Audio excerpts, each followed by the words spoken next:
Bilisan niyo, Manang Lita. Nariyan na siya. Malapit na tayo, ma'am. Diyos ko, Panginoon ko. Kayo na pong bahalang magligtas sa amin. Ang bata, Manang! Kailangan malayo natin ang bata!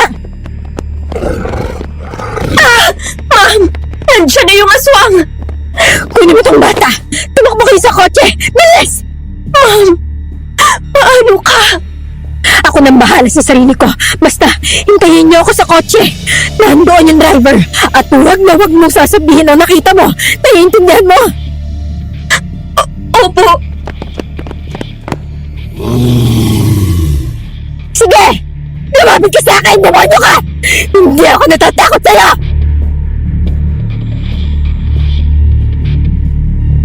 Dinampot ni Ofelia ang sibat na tila naiwan ng isa sa mga taong bayan na tumutugi sa halimaw na yun. Matapos yun ay matapang na hinarap ang tumutugi sa kanila. Nanginig sa takot si Ofelia nang makita ng malapitan ng halimaw. Kung mahihigit pa sa salitang kilabot, ay yun ang kanyang naramdaman. Nagtaasa ng mga balahibo sa kanyang katawan at parang nanlaki ang ulo ni Ofelia nang makita ang malademonyo nitong itsura. Hindi mo makukuha sa akin ang bata!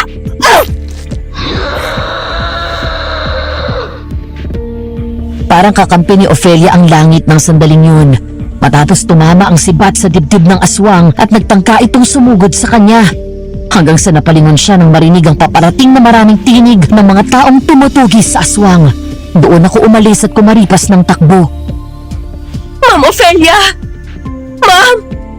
Nasa na po kayo? Ay, Diyos ko po! Salamat sa Diyos at ligtas po kayo! Ma'am! Sigurado po ba kayo na iuuwi natin itong bata? Paano kung paglaki niya ay... Bahala na. Pero hindi maitim ang konsensya ko na pabayaan ng bata. Kung hindi, papatayin siya ng taong bayan. Manong, umalis na tayo! Bilis!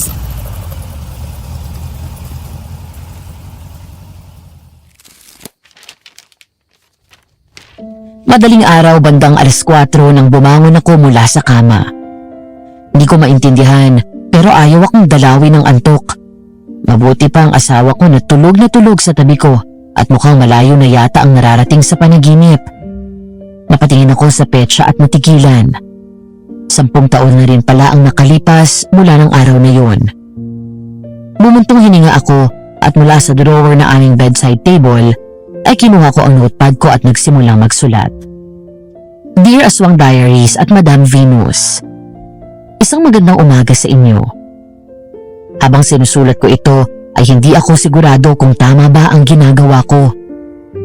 Hindi ko alam kung tama ba na isalaysay ko sa inyo ang isang pangyayaring kailanman ay hindi ko makakalimutan. Tawagin mo na lamang akong Aven, Madam Venus, short for Lavender. Lumaki ako na maayos at komportable ang buhay. Nabibili ko ang lahat ng gusto ko. Pagdating sa pera ay wala kaming problema at masaya naman kami ng pamilya ko. Or so I thought.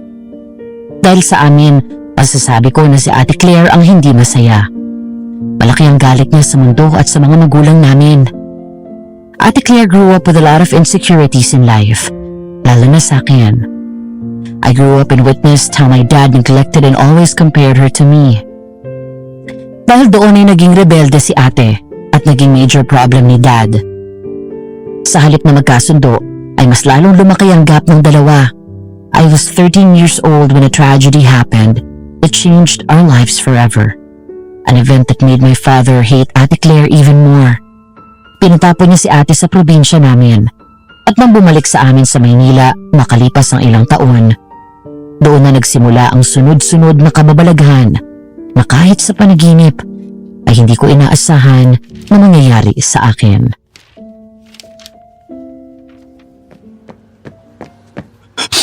Nasaan ang asawa ko? Nasaan? Daddy! Si Mommy! Anong nangyari sa mami mo? Wala na. Wala na si Ma'am, sir. Dead on arrival daw sabi ng doktor. Sinubukan pa rin nilang i-revive pero wala na talaga. No. Hindi totoo yan. Buhay ang asawa ko!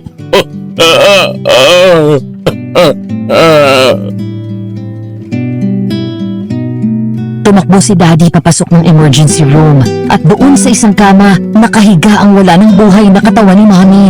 Niyakap ng mahigpit ni Daddy ang katawan ni Mommy at umiyak ng husto. Ophelia! Mahal, gumising ka! Please wake up! Please! May usapan tayo, di ba? Sabay tayong tatanda. Sabay tayo mamamatay. Nangako ko na hindi mo ko iiwan. Nangako ka. Bakit ka ganito ngayon? Gumising ka na. Ophelia!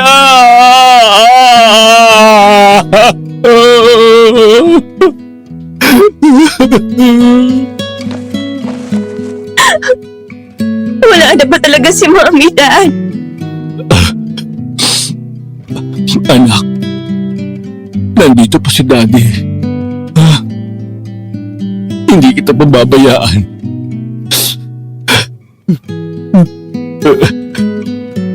Mommy! Mommy, wake up, please! Binitawan ni Daddy si Mommy at kahit na 13 anyos na ako ng mga panahon na yun, kinarga pa rin ako ni Daddy sa mga balikat niya at doon ko binuhos ang lahat ng lungkot ko. Yakap namin ng isa't isa habang sabay nagluluksa sa pagkawala ng pinakamahalagang babae sa aming buhay. Nang kunin na ng mga staff ng ospital ang bangkay ni Mommy, doon ako binaba ni Daddy at sumunod kami sa mga ito papunta sa morgue.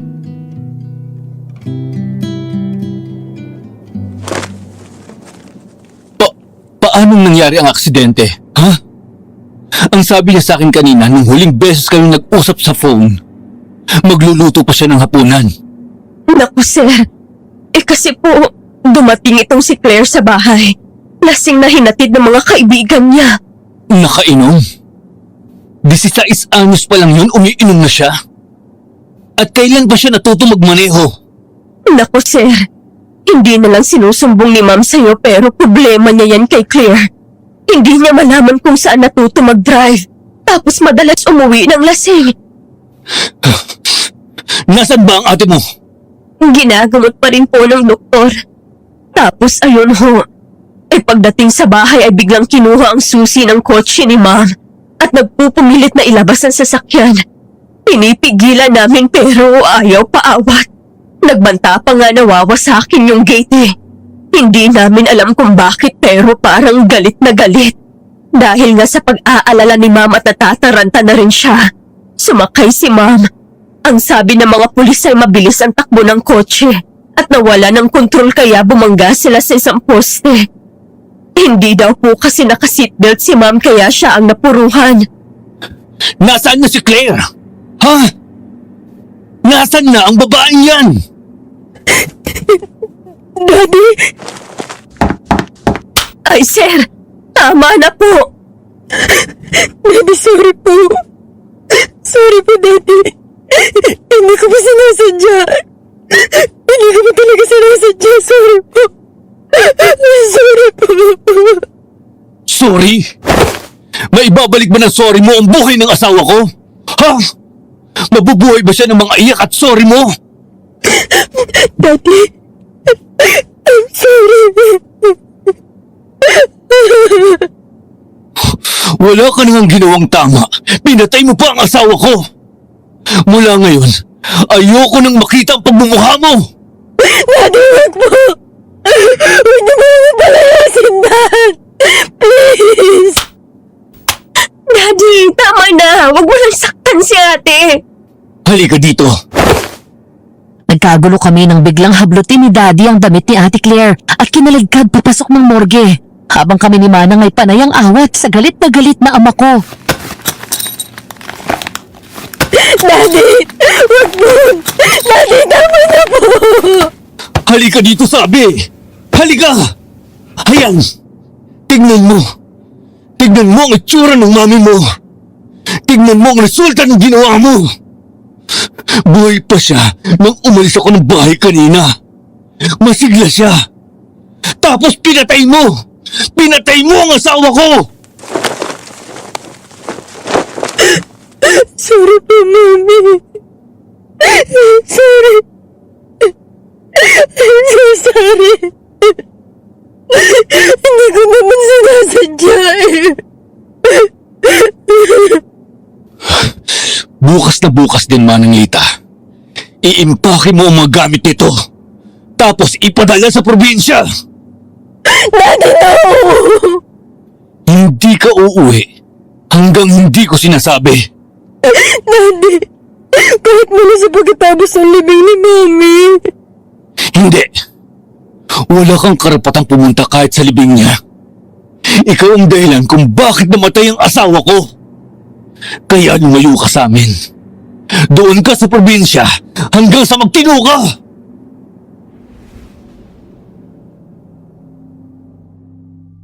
Siyam na taon ang lumipas matapos ang malagim na trahedyang kumitil sa buhay ng mami ko. Mahirap man, pero unti-unti ay nakausad kami ni Dad. Unti-unti rin naming natanggap ang pagkawala niya. Sa loob ng mga taon na lumipas, ay nabalitaan ko na may dinedate si Dad pero hanggang doon lang daw yun. Ang katwiran niya ay si Mami lang ang una't huling babaeng ihaharap niya sa altar. Maayos ang relasyon naming mag-ama. Sa katunayan ay sweet at malambing sa akin si Dad. Mahigpit dahil bunso ako, pero sunod ang layaw ko sa kanya. Thankfully kahit na ganoon, hindi niya ako pinalaking spoiled brat.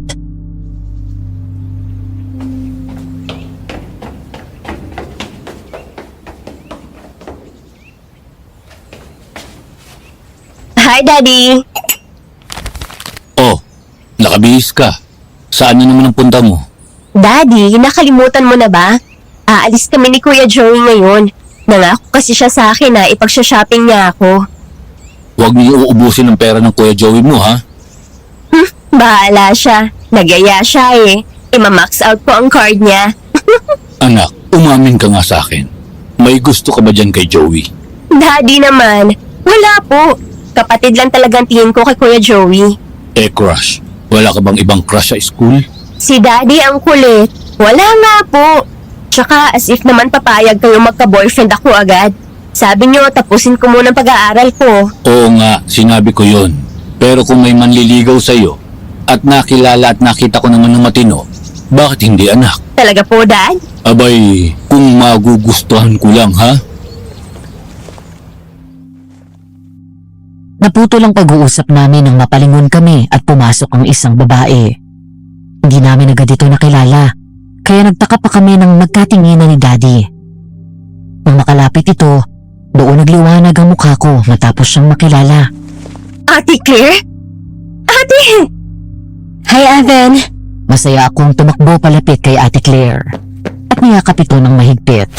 Pero kung gaano ako kasaya sa kanyang pagbabalik, makalipas ang 9 na taon na paninirahan nito sa probinsya, biglang nagbago ang timpla ng mood ni Daddy nang makita si ate.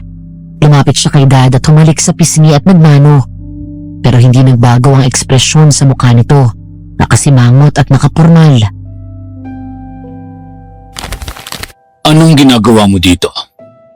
May sinabi ba kung umuwi ka? Sorry po kung hindi ako nakapagsabi na uuwi ako. Biglaan po kasi. Sir. Pasensya na ho kayo kung pinangunahan ko na kayo. Ang totoo po kasi niyan tumawag sa akin si Claire kagabi. Magulo daw doon sa probinsya dahil sa laganap na patayan. Sunod-sunod daw ang natatagpo ang bangkay araw-araw tapos dumadagdag pa sa gulo ang mga NPA. Kaya ho, pinauwi ko na ng madali si Claire dahil baka mapahamak siya doon. Nandyan na yan eh. Ano pang magagawa ko? Lita, iakyat mo na lang sa kwarto ko yung kape ko. Opo, sir. Nang makaalis si Dad ay nasundan na lang namin ang tingin nito. Kinuha ng ibang kasambahay ang mga gamit ni Ate Claire at inakyat sa kwarto, habang kami ay naiwan sa dining area. Napaupo na lang kami habang napapailing sa walang pinagbagong ugali ni Dad kay ate. Pasensya ka na kay Dad, ate. May bago ba?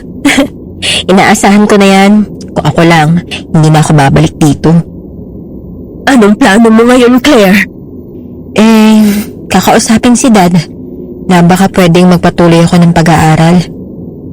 Kung bakit ba naman kasi napakahilig mong gumawa ng gulo? Pinag-aaral ka, hindi mo pinagbubuti. Puro absent ka pa. Puro ka barkada. Bisyo. Alam mo na nga ganyan sa'yo ang daddy mo. Imbis na pagbutihan mo para magbago naman ang pakikitungo niya sa'yo. Puro sakit ng ulo pa rin ang ginagawa mo. Sorry po, Manang, ha. Pangako ngayon, aayusin ko na po. Sana nga, ate. Sayang din kasi mga opportunities mo. Kahit naman masungit si Dad at laging galit sa'yo, concerned din siya sa'yo. Hindi niya lang pinapakita. Hayaan nyo, susubukan ko na ayusin na yung buhay ko. Oh, siya, sige at kumain ka na dyan. Ay, Aven, nariyan na si Joey. Hi, Princess. Siya nga pala si Kuya Joey. Mas matanda sa akin ng 5 taon. Pero masasabi ko na isa sa maituturing kong matalik na kaibigan. Professor siya sa university na pinapasukan ko. Pero sa labas ng eskwelahan, palagi kaming magkasama. Kahit na madalas ko siyang kinukulit, ay napapagpasensyahan naman ako ni Kuya. Aaminin ko, Madam Venus, gwapo si Kuya Joey. Kaya maraming estudyante sa school ang nagkakagusto sa kanya. Single siya pero wala yatang balak magrelasyon dahil bukod sa busy sa trabaho, lagi din siyang bantay sarado sa akin. Kaya nga ang endearment niya sa akin ay princess dahil ako lang daw ang nag-iisang prinsesa ng buhay niya.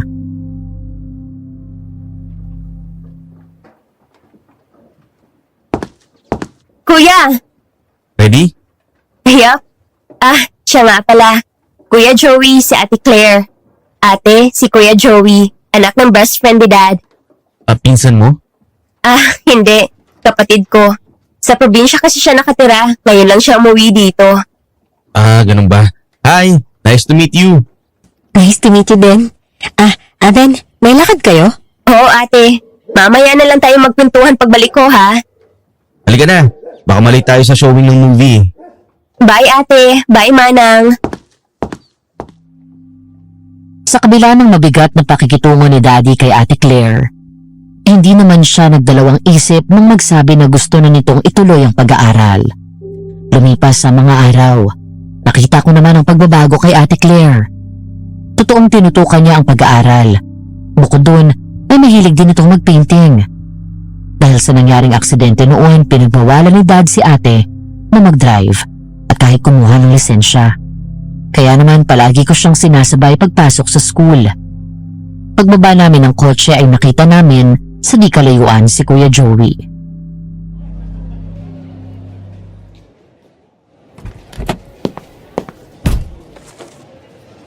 Yung si Joey, close ba talaga kayo niyan? Oo, parang magkapatid na kami niyan. Bakit, ate? Wala. Ang pogi kasi eh. Crush mo? Medyo. Lakad mo naman ako. Nako, ate. Baka umiyak ka lang. Hindi naman siya bading pero wala talagang hilig sa babae yan. Hi, Joey. Uy, hi. Princess, anong oras yung tapos ng klase mo? 4 p.m. start ang last subject ko eh. Mga 6:00, ganon. Bakit? Tara, dinner tayong dalawa. Kuya dala ko yung kotse ko. Pakuha ko na lang sa driver ko para iuwi sa inyo tapos ako na lang maghahatid sa'yo. Aven, paano naman ako? E di, sabay ko na lang dun sa driver. Ipapakuha ko kapag oras na ng uwi mo. Sama na lang kaya ako sa inyo? Next time na lang siguro. Kami muna. Anyway, Aven, pumasok ka na doon at baka malate ka na. Pagdating ko sa classroom ay agad akong binati ng mga kaibigan at classmates ko. Hanggang sa may isang hindi pamilyar na mukha akong nasipat na nakaupo sa tabi ng upuan ko. Isang lalaki. Parang yung mga Korean actors sa mga K-drama na napapanood ko, ang klase ng pagkagwapo nito. Mukha lang itong nerd dahil sa black-rimmed eyeglasses na suot niya. Nang lumapit ako at umupo sa tabi nito, napakunot noo ako nang lumingon sa akin ang lalaki at ngumiti.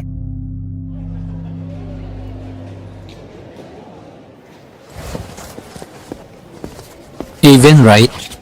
I'm Gian. Matagal na kitang kilala. Kilala mo ako? Paano? Malapit na magkaibigan at business partners ang parents natin. Palagi kitang nakikita sa mga events. Ah, ganun ba? Sorry, hindi talaga kita kilala. Anyway, nice to meet you. Thanks. Same here. Bakit parang ngayon lang kita nakita dito? Kaka-transfer ko lang. Ngayon ang first day ko. Lumipat kasi kami doon sa subdivision nyo.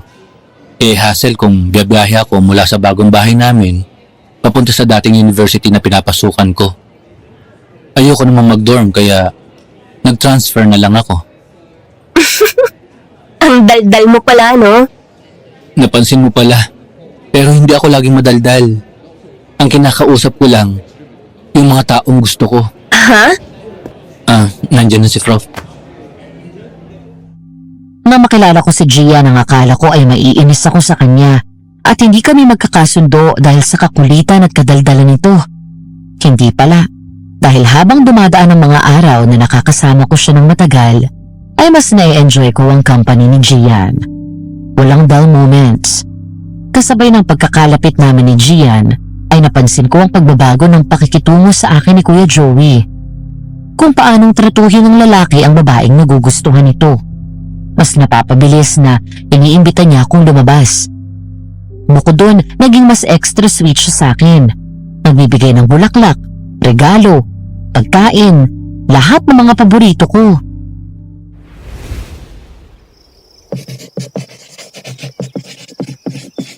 Ganito.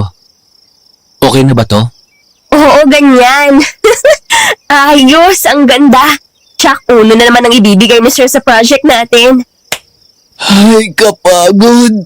Nagutom tuloy ako bigla. Sakto, nagpa-order na ako ng pizza. Parating na yon. Makaka-relax na tayo ngayon. Tapos ng exam at tapos na rin itong project natin. Siya nga pala, Even. May gagawin ka ba sa Sabado? Wala naman. Bakit? Pwede ba kitang maimbitahang lumabas? Pwede naman pero depende kung papayag si Dad. Sige. Anong oras ba uuwi si Tito Efren? Maya-maya, nandito na yon. Pero in case na pumayag si Tito, ikaw, papayag ka ba? Oo naman. Ba't naman hindi? Para makapag-celebrate tayo dahil ang tataas ng scores natin sa exams. Maya-maya nga ay dumating na si Daddy. Papasok pa lang ay alam ko ng pagod ito at masakit ang ulo. Agad akong lumapit at humalik sa pisngi nito, saka nagmano, maging si Gian. Halos segundo lang ang pagitan ng sumunod na dumating si Kuya Joey. Daddy! Hi, Kuya Joey! Gian, nandito ka pala. Anong oras ka dumating? Ay, kanina pa pong mga 3:00 ng hapon. Dito po kami dumiretso ni Even, galing sa school, para tapusin po yung project na ipapasa namin. Mabuti naman at natapos nyo na. Huwag ka na munang umuwi, ha? Dito ka na kumain ng dinner. Sige po. Isa pa po pala. Tito, may gusto po sana akong ipagpaalam sa inyo.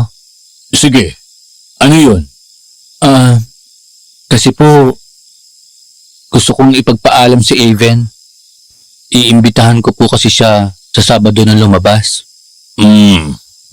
Ang ibig mo sabihin, date. Parang ganun na nga po. Abay, bakit naman hindi? Kilala naman kita at ang pamilya mo. Kung pumayag ba si Even, edi sige. Talaga po? Thank you po, Tito.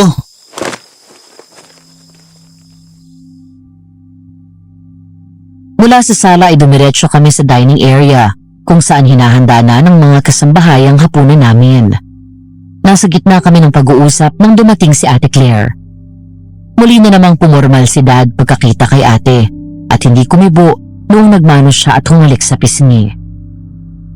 Habang maayos at masaya ang mga nangyayari sa buhay ko, ang relasyon naman ni Daddy at Ate Claire ay tila mas lumalala. Dahil natural na kay ate na walang hilig sa pag-aaral, palaging mababa ang grades nito na laging kinakagalit ni Daddy. Lagi tuloy siyang kinukumpara ni Daddy sa akin na naging dahilan ng unti-unting paglayo ng loob ni ate sa akin.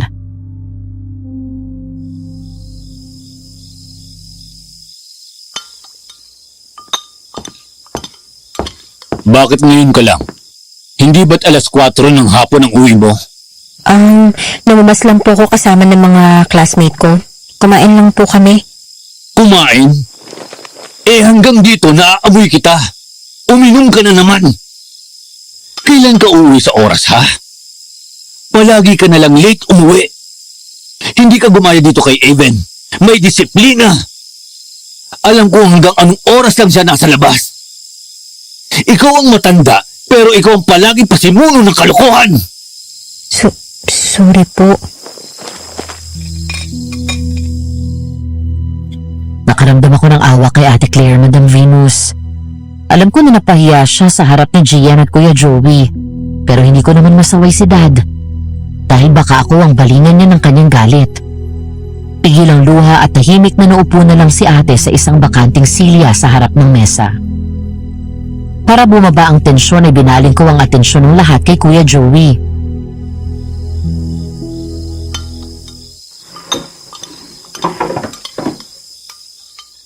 Kuya, bakit ka pala pumunta dito?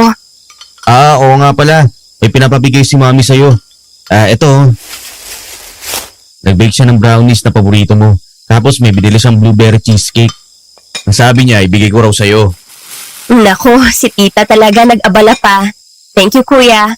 Tatawagan ko mamaya si tita para magpasalamat din. Alam mo naman yun si Mami, tuwang-tuwa yun sa'yo palibasa walang anak na babae. Saka pala tito, ipagpapaalam ko po sana si Aven. Oh, pati ikaw. Saan naman? Sa anniversary po ng company nila Dad. I'm sure Dad invited you, Tito. Gusto ko po sana na si Aven ang date ko sa gabing yun eh. Nako, sir. Itong prinsesa natin mukhang pinuputakte ng manliligaw. Sa tingin ko nga, tungkol dun sa party, oo. At nagkausap na kami ni kumpadre dyan. Teka, gusto ko lang magkaliwanagan tayo dito mga iho. Alam nyo na pareho kong kaibigan ng mga magulang nyo. Pero hindi ibig sabihin, madali kayong makakalusot sa akin. Tapatin nyo nga ako. May gusto ba kayo sa prinsesa ko? Nanliligaw ba kayo sa kanya? Daddy? Opo. Kuya? Ibig sabihin, Sinasabi ko na nga ba't may ibang dahilan ng pagpunta mo dito eh. Pero paano yan, Joey? Professor ka sa university na pinapasukan ni Aven. Baka magkaroon ng iskandalo doon. At mapahiya ang anak ko. Alam mo na bawal ang relasyon ng isang guro at estudyante.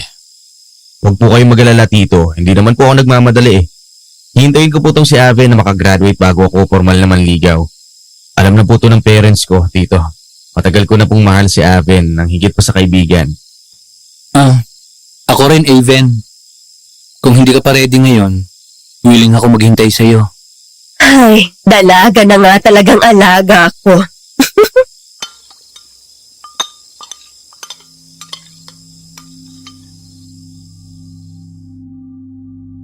Natahimik ang lahat at nagkatinginan ng dalawang binata. Habang si Daddy at Manang Lita ay natatawa. Ako naman ay nagiinit ang mukha. Hindi ko alam sasabihin ko. Kaibigan ang tingin ko kay Gian at parang nakatatandang kapatid naman kay Kuya Joey. Hindi ko inaasahan na iba na pala ang pagtingin nila sa akin. Dahil nahihiya na ako ay bigla ko na lang kiniba ang usapan. Ngunit hindi ko inaasahan na sa ginawa ko ay mapapahamak ko si Ate Claire.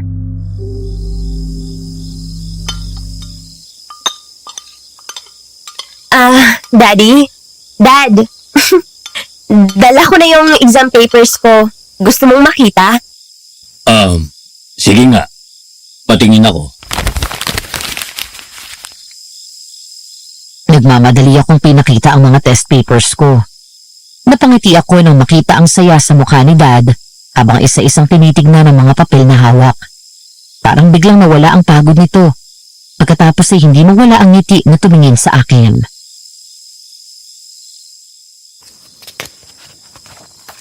Halika nga dito, anak.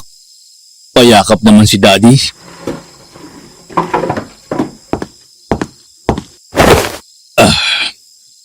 Para sa iyo to, Daddy. Sa inyo ni Mommy. Thank you, anak. You never failed to always make me and your mom proud. Sana lang, nandito siya. At nakikita niya lahat ng mga achievements mo. Siguradong matutuwa din siya. At maiiyak. Dahil sa bukod straight din slister ka, dalaga ka na. At may mga manliligaw na. Talaga po? Oo. Isa yun sa mga kinatatakutan ng mami mo noon. Kapag nagdalaga ka na daw at nagka-boyfriend, baka daw mag-asawa ka kaagad at iwan kami. Matagal pa po yun. Tutulungan ko pa kayo sa pagpapatakbo ng kumpanya. Excuse me po. Akit na po ka sa kwarto ko Hoy, sandali lang. Bumalik ka dito. Ikaw, ang exam mo kumusta? Nakuha mo na ang test papers mo? Opo. Patingin.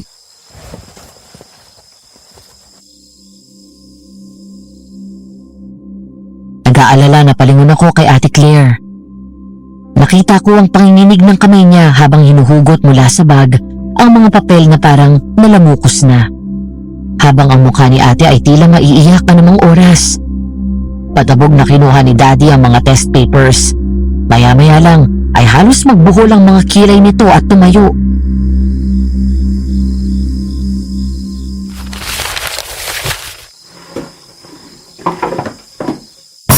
Puro pasang awa na naman ang mga grades mo. Mas matanda kang naturingan kay Evan. Pero dinaig ka pa ng kapatid mo. Siya ang tataas ng marka. Hindi ka ba nahihiya? Ha? Palagi ka nalang ganyan. Ano na naman ang makikita ko sa cards mo? Tres?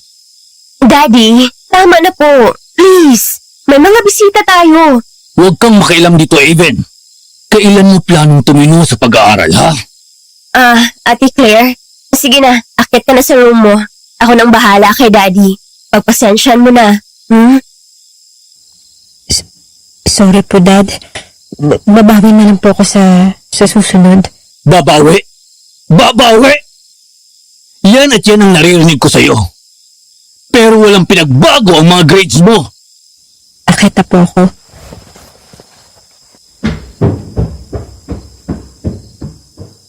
Daddy naman eh. Ikaw talaga. Napahiya tuloy si ate. Huwag mo ang kinakampihan niyang ate mo. Kaya nawiwili. Guys, sorry ah. Tara, kain na tayo.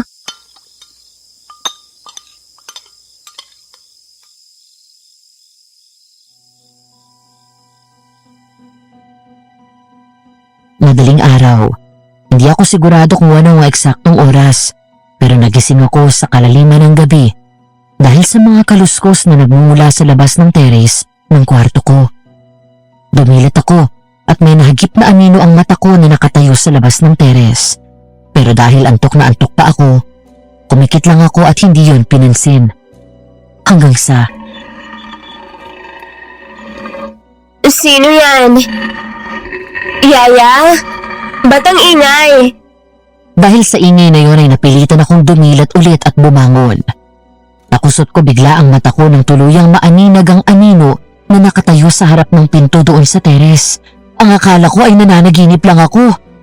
Literal na huminto ako sa pagkilos at natulala nang unti-unting rumihistro sa isip ko ang itsura ng nasa labas ng silid ko. Maihahalin tulad sa lobo ang ulo nito at katawan, ngunit ang isang iyon ay nakatayo na parang tao.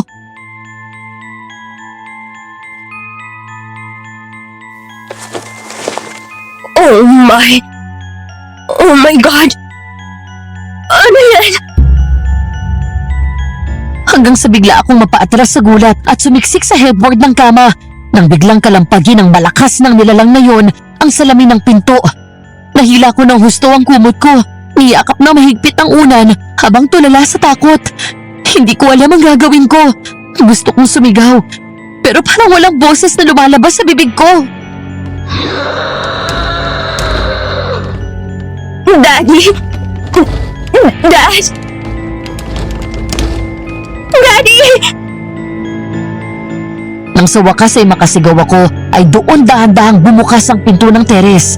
Tumali ako ng malakas nang makita ang mahabang animo mga balahibo na gumagapang palapit sa akin. Napatayo ako sa kama at agad tumalon pababa nang malapit na yun sa akin.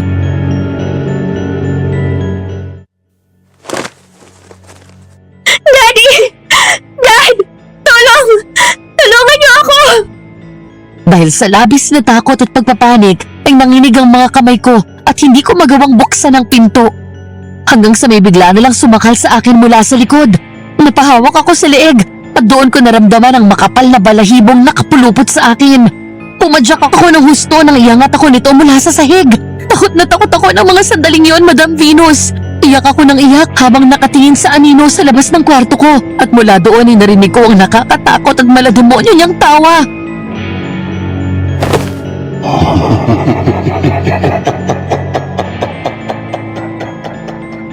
Aven! Aven, anak! Aven, anak ko! Diyos ko! Aven! Ah! Aswang! Daddy! Sa pagpatak ng bawat segundo ay mas lalong humigpit ang pagkakasakal sa akin. Si Daddy ang agad kong niyakap at pilit na inaalis ang mga nakapulupot sa leeg ko habang si Manang Lita ay biglang kumaripas ng takbo pababa. Sino kang demonyo ka, ha? Bitiwan mo ang anak ko! Tumakbo palabas ng kwarto si Daddy at pagbalik nito ay may dala na itong shotgun. Agad nitong kinasa ang baril. Kasabay nito ay bumalik si Manang Lita na may dalang itak. Kasabay ng pag-alingaw-ngaw ng malakas na putok ng baril ni Daddy ay ang paghiwa ni Manang sa makapal na balahibong sumasakal sa akin. Agad akong nasalo ni Daddy nang bumitaw ang nilalang na yon at tumakas. Nagkagulo sa bahay at agad hinabol ng mga guard kung ano man ang nagtangkang pumatay sa akin. Habang si Daddy at Manang Lita ay natataranta at hindi malaman ang kanilang gagawin. Gising ang ulirat ko sa buong sandaling yun. Pero masyadong mahigpit ang ginawang pagsakal sa akin at pakiramdam ko malalagutan ako ng hininga anumang oras. Madali ka, Lita. Dalhin natin siya sa ospital. Sabihin mo agad ang driver. Opo!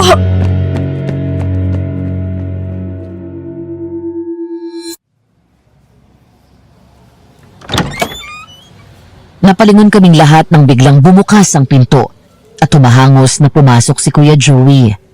Naroon sa loob ng silid na yon si Manang Lita, si Gian at ang daddy ko. Humihingil pa na lumapit siya sa akin at walang pakialam na niyakap ako ng mahigpit. Napangiti ako at kinilig sa ginawa ni Kuya Joey habang ang daddy ko naman ay tatawa-tawa na tinatapik ito sa likod. Nang pakawalan ako ni Kuya ay nakita ko ang mangiyak-ngiyak at nag-aalalang mukha nito. Anong nangyayari sa'yo? May masakit ba sa'yo? May sugat ka ba? Sinabi ni Tito Efren sa akin yung nangyari. I'm okay, Kuya. Baka nga makalabas na rin kami ngayon. Sir, excuse me, ha? Mawalang galang na pero tumatagal na ang yakap mo. Nandito ako, oh. Nauna pa ako sa'yo. Naku talaga kayo mga bata kayo. Mabuti nga na nandito kayo para napapasayo niyo naman itong si Aven. Tito, ano po ba talaga nangyari? Aswang. May nakapasok na aswang sa bahay. At yun ang muntik na pumatay kay Aven. Aswang? Oo, aswang, halimaw, kampo ng demonyo. Naniniwala po ako dyan, Manang. Doon po sa province, palagi namin nababalitaan na may namamatay dahil sa aswang. Papunta ako dito habang nasa university pa ako. Nagkakagulo doon dahil may nakitang estudyante na pinatay. Wala daw laman loob at mukhang sinofocate muna bago winakwak ang tiyan. Saan galing yun, Dad? Nasa Manila tayo. Anong ginagawa ng ganong creature dito? Malakat. Ibig sabihin ay aswang na aso. Isang klase ng aswang na mukhang aso pero mas mabangis at mapanganib dahil tao ang kanilang kinakain. May kakayanan silang pahabain ang balahibo nila. Pagkatapos at pupulupot iyon sa katawan ng kanilang biktima. Papasok sa bawat butas ng katawan mo gaya ng ilong, tenga at bibig hanggang sa hindi ka makahinga. Kapag patay ka na ay doon niya kakainin ang laman loob mo. Paano nagkaroon ng ganyang nilalang dito sa Maynila? Maraming hiwaga ang mundo, iho. Maraming lihim ang nakatago kahit gaano pa kamoderno ang panahon ngayon. Ang mga aswang, magaling silang magkubli. Sa umaga ang mga itsura nila ay gaya nating mga ordinaryong tao. Pero sa pagkagat ng dilim, doon lalabas ang tunay nilang anyo. Lalo na kung kabilugan ng buwan. Kung ano man ang pakay ng aswang na yun kay Aven, dapat malaman natin. Dapat din po mas doble ang security sa bahay ninyo. Huwag kayong mag-alala. Ginawa ko na yun. Daddy, nasa na nga po pala si Ate Claire? Ewan ko sa kapatid mo. Maaga yatang umalis at hindi natin nadatnan sa kwarto nang umuwi ako kanina. Kahit kailan talaga wala yung pakialam. Hindi man lang nagising nung nagkakagulo na tayo kanina. Daddy, hayaan mo na si ate. Babalik din yun. Baka pumasok ng maaga kasi ikaw masyado mong pinapressure sa school. Anak, kung naghihigpit man ako sa ate mo, para na rin yun sa ikabubuti niya. Sa future niya, hindi sa akin. Kailangang matuto magsumikap ng ate mo.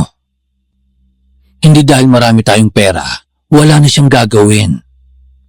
Lahat ng mayroon tayo ngayon, pinaghirapan namin yun ng mami niyo. Tama ang daddy mo. Kaya dapat ay maintindihan ni Claire na kapakanan din niya ang inaalala ng daddy mo. Pero huwag kang mag-alala, iha. Tatawagan ko mamaya ang ate mo.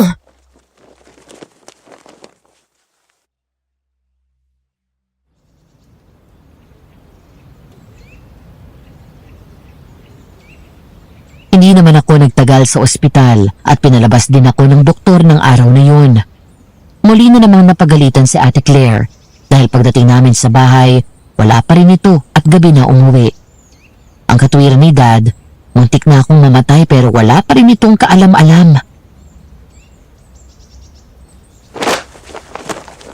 Haven, iha. Nariyan sa baba si Gian. Sige po, susunod na.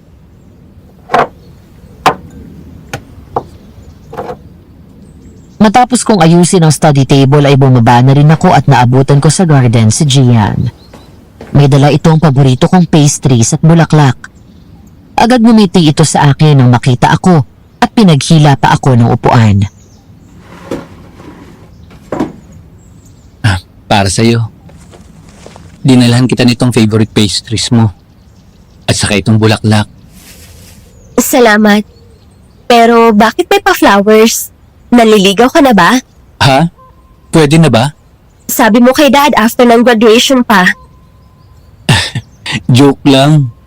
Hindi ko naman nakakalimutan yon. Get well soon flowers lang yan. Okay na ako, Gian. Pinaayos na ba yung pinto at bintana sa kwarto mo? Oo, pinadagdagan ni Dad ng lock para hindi na mabuksan basta. Nagsabit nga si Manang Lita ng bawang sa labas ng pinto at bintana ng room ko. Saka naglatag ng asin. Mabisang pangontra daw yun ng aswang. Mabuti naman kung ganun. Hindi ko maiwasang mag-alala sa'yo. Ayos lang ako. Teka sandali. Kukuha ako ng maiinom natin.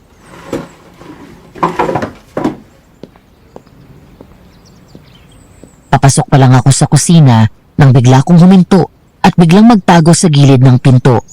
Matapos makita na naroon si Ate Claire at kausap si Manang Lita. Sa takbo ng pag-uusap ng dalawa ay tila naghihinga ng sama ng loob ang kapatid ko. Ikaw ba na bata kay kumain ka na? Parang hindi kita nakikitang nagkakain dito sa bahay. Opo, tapos na.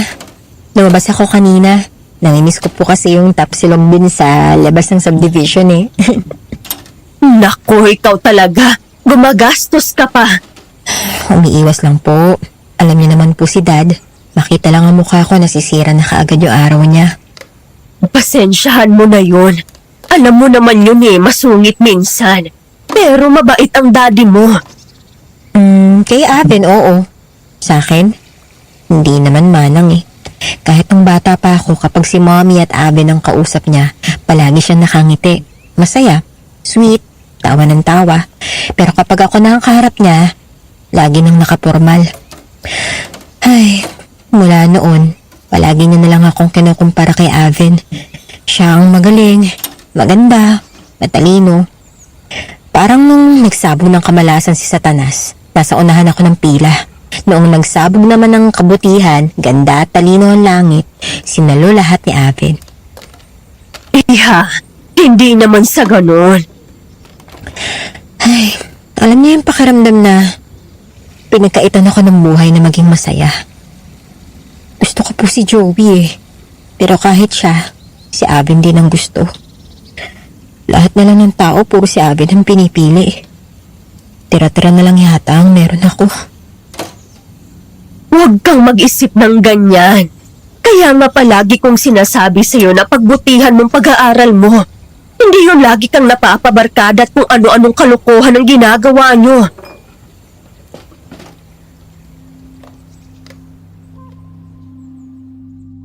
Nalungkot ako sa narinig ko, Madam Venus.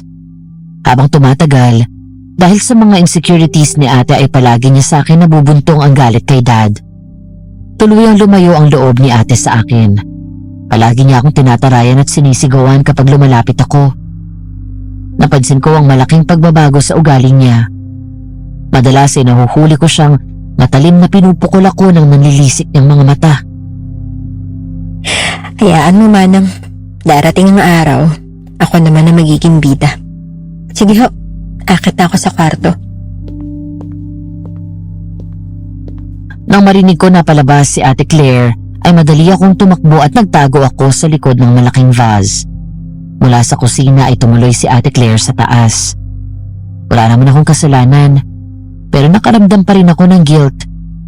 Kaya kumuha ako ng isang pastry na bigay ni Gian at isang baso ng iced tea, saka inakyat yun sa kwarto niya. Ate? Ate Claire? Mula doon sa labas ay narinig ko ang malakas na volume ng pinapakinggan nitong heavy metal rock band. Halos dumadagundong at nagva-vibrate sa pader ang bass ng speaker. Sinubukan kong kumatok pero hindi ako pinagbuksan ni ate. Kaya naman minabuti kong buksan ang pinto at naabutan ko siya. Nakahilata at nakadipa sa kama habang titig na titig sa kisame. Nagtaka ako sa naabutan ko. Ngayon ko lang din naalala na doon ko lang din ulit nakita ang itsura ng loob ng kwarto ni ate.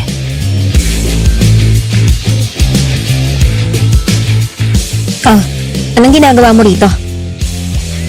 Ate, dinalhan kita ng iced tea at nitong pastry na bigay ni Gian.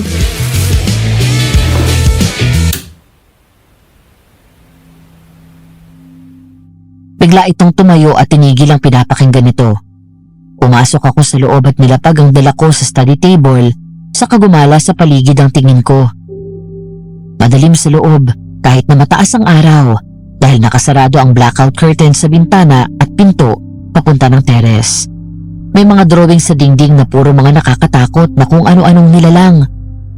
Kumabog ang dibdib ko ng malakas nang may makita akong kamukha ng anino ng aswang na sumalakay sa akin. May mga figurines na nakadisplay na nakakatakot. Ano ba? Bakit ka ba pumapasok dito? Lumabas ka na nga. Sorry, ate. Nagdala lang naman ako ng pagkain para sa'yo. Bumangon ito. Pagkatapos ay tinulak ako ng tinulak hanggang sa makorner ako nito sa pader. Umisi ito na parang demonyo. Nang mga sandaling yon, Madam Venus, parang hindi si ate ang kaharap ko. I saw evil in her eyes. Nakakatakot ang matalim niyang tingin sa akin. Nangingitim at malaki ang kanyang mga eye bags at nangangalumata. Daig pa nito ang hindi natulog ng ilang araw. Kapag pinandidilatan ako, ay para itong high at sabog sa pinagbabawal na gamot. Pwede ba? Huwag mo nga sa akin gamitin yung bait-baitan effect mo dahil napaplastikan ako sa'yo. Hindi ubra sa akin yan. Ate, wala naman akong ginagawa sa'yo. Anong wala? Marami kang atraso sa akin. Lahat na lang inaagaw mo. Wala akong inaagaw sa'yo. Lahat na lang sa buhay ko inaagaw mo. Hindi ko nga maintindihan si Daddy kung bakit palaging ikaw ang pinapaboran. Samantalang sa pamilyang to, ikaw ang samped. Inagaw mo ang pagmamahal ng mami at daddy ko sa akin. Ate, hindi. Hindi totoo yan. Lumayas ka at wag na ulit papasok dito Umiiyak na tinulak ako ni ate palabas ng kwarto at halos sumubsob ako sa sahig. Pagkatapos ay kinuha nito ang dinala ko na isang baso ng iced tea. Nagulat ako nang sinaboy sa akin ni Ate Claire ang laman at binoto sa akin ang tinapay at ang mismong baso. Tumama yun sa ulo ko kaya agad akong napahawak sa noo ko. Nang mabasag ang baso matapos nitong mahulog, ay natalsikan pa ako ng mga bubog sa paa. Sa gulat ay napaiyak na lang ako. Yun ang unang pagkakataon na tinrataw ako ng gano'n ng ate ko. Claire! Bakit mo sinasaktan ang kapatid mo? Yung sampid na yan Pumapasok bigla dito sa kwarto ko. Naghatid lang naman ako ng pagkain, Manang. Ay, Diyos ko po. Nagdudugo ang noo mo. Arte, buti nga sa'yo. At sana mamatay ka na. Sana bumalik yung aswang na yun at patayin ka na. Ampon! Piset! Claire! Hindi ko mapigilan ng maging emosyonal habang ginagamot ni Manong Lita ang sugat sa noo ko. Hindi ko maintindihan ang inasal ni ate. Parang hindi siya ang nakilala kong kapatid at nakasamang lumaki. Kahit na palagi kaming pinagkukumpara ni Dad, hindi siya naging ganito kabayolente sa akin. Ayan, huwag mong gagalawin ha. Opo, hindi ka ba nahihilo? Hindi naman po. Manang, huwag niyo na po sabihin kay Dad. Siguradong pagagalitan na naman niya si ate Ay nako, iha. Huli na't nasabi ko na. Pauwi na ang daddy mo't galit na galit. Ang mga ganitong bagay hindi pwedeng itago. Dahil baka mawili ang kapatid mo na saktan ka ulit. Nako, baka saktan na naman siya ni Dad. Iniintindi ko ang ate mo. Wala akong pinapaboran sa inyo. Naiintindihan ko kung saan siya nanggagaling. Lumaki si Claire na hindi nakatikim ng tamang pag-aaruga at pagmamahal sa mga magulang mo. Pero ang saktan ka na't hilingin na mamatay ka, abay hindi na tama. Manang, totoo po ba? Ampon lang ako? Hindi anak, hindi ka ampon. Huwag kang makikinig doon sa ate mo't nasisiraan na yata ng bait yun. Maya-maya ay dumating na nga ang daddy ko. Baka sa mukha ang galit lalo na nung makita nito ang sugat ko sa ulo at mga paa. Agad itong umakyat sa second floor at malakas na hinampas ang pinto ng silid ni ate nang hindi nagsasalita. Ano ba? Kulang na lang si... Daddy? Sir! Sir! Gulat na gulat si ate nang makita si daddy. Kinablot ni dad sa batok si ate at hinila palabas ng kwarto. Pagkatapos ay biglang sinampal ng malakas, kaya natumba si ate sa sahig. Naiyak ito sa lakas ng sampal ni dad. Pagkatapos ay hinablot muli ni dad ang damit niya sa kapurisahang tinayo. Anong karapatan mong saktan ng anak ko, ha? Wala akong ginagawang masama, Dad. Anong wala? Ayan at pumutok ang noo. Bakit ba kapag may nangyayari sa babaeng yan, palaging kasalanan ko? Totoo naman sinaktan mo ako Kung makareact naman kayo, hindi pa naman patay yan Sa bagay, paboritong anak ka nga naman. Ba't napakawalang hiya mo talaga, no? Bastos ka! Syempre, paawa na naman ang maarting babaeng yan. Ganyan ang gusto mo palagi di ba, Aven? Ikaw ang bida. Ate, hindi totoo yan. Palagi kitang pinagtatanggol kay Dad sa tuwing nagagalit siya sa'yo. Ate, hindi mo ako kalaban dito.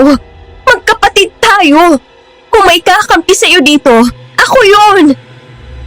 Pwes hindi kita kailangan. Hindi kita kapatid. Tumahimik ka, Claire! At bakit ako tatahimik? Kapag ako walang karapatang magsalita? Ako ang anak niya! At yung babae niya ng ampon niya, di ba? Sinabi ng tumahimik ka! Wala kang alam. Kaya itiko mo yung bibig mo. Mula ngayon, wag na wag mo nang lalapitan si Aven. At mula bukas, bahay-eskwela ka lang. At kapag itong darating na semester, hindi mo ako napakitaan ng mataas na grades. Huwag ka nang mag-aral pa. Sinasayang mo lang ang pagkakataon na binigay ko. At perang binabayad ko sa tuition mo. Ganyan naman eh. Puro kay Aven. Aven! Si Aven ang magaling. Bakit hindi ka tumulad kay Aven? Tingnan mo si Aven. Ganito siya. Ganyan. Buti pa siya. Lahat na lang siya. Siya yung maganda. Siya yung matalino. Siya yung gusto niyo lahat. Ano mo ako dito sa bahay na to, Dad? Ha? Ano ako dito? Display? Kahit pakilala niyo ako sa mga kaibigan at business partners niyo eh. Napanganay niyo. Hindi niyo ginagawa. Puro na lang si Aven. Daddy, tama na po! Ang gusto ko lang, maging maayos ka. Hindi para sa akin ang sinasabi ko, kung hindi para sa'yo. Ikaw ang makikinabang balang araw kung pinagbubuti mo ang pag-aaral at buhay mo. Akala mo ba, hindi ko nalalaman? Hanggang ngayon, tumatakas ka at palaging nakikipag-inuman. May mga subject ka na hindi mo pinapasukan. At tignan mo ang itsura mo. Mukha kang high na high. Kapag nalaman ko na gumagamit ka ng ipinagbabawal na gamot, ihanda mo na ang mga bag mo. Dahil lalayas ka dito. Ang tagal ko na nagtitiis sa'yo, Claire. Alang-alang sa mami mo. Pagkatapos ang ginawa mo sa kanya, yung man lang maging inspirasyon mo sana. Para ayusin ang buhay mo. Pero hindi. Wala kayong alam sa pinagdaraanan ko.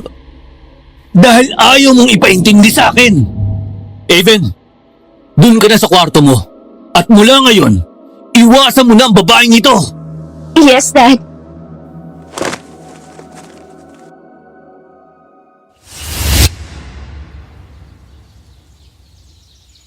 Umaga ng araw ng linggo, habang nakaupo ako sa gilid ng swimming pool at nakababad ang mga paa ko sa tubig, malalim akong napaisip.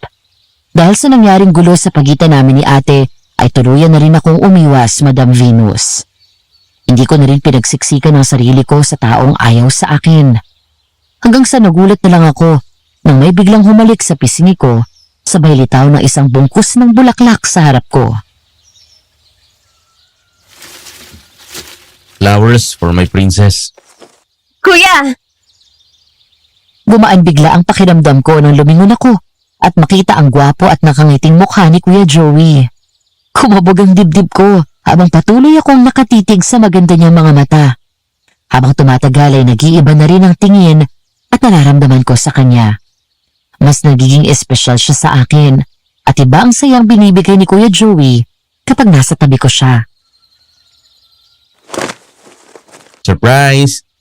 Anong ginagawa mo dito? Narinig ko kasi kay Tito yung nangyari kagabi. Alam ko na malungkot ka kaya nandito ako. Ano, labas tayo, date. Sige! Inalalayan akong tumayo ni Kuya Joey. Pagharap ko ay natigilan ako dahil naroon sa may pinto si Ate Claire at pinagmamasdan kami. Muling sumama ang timpla ng mood ko pero agad dumakbay sa akin si Kuya Joey at hinalikan ako sa sentido. Huwag mo nang pansinin yan. Sige na, magbihis ka na. Okay. Aven, anak, Lavender. Daddy, nandito po ako. Oh, mabuti at narito ka rin pala, Joey. Anak, halika dito. At may sorpresa ako sa'yo. Ano po yun? Naroon sa labas. Tignan mo. Tuluyang nawala ang inis ko kay ate at tumakbo palabas. Nanlaki ang mga mata ko nang makita ang isang bago at latest model ng kotse mula sa isang sikat na brand. May malaking ribbon pa yon sa unahan. Shock na shock akong tumingin kay Daddy na malaki ang pagkangiti Sabay abot sa akin ng susi.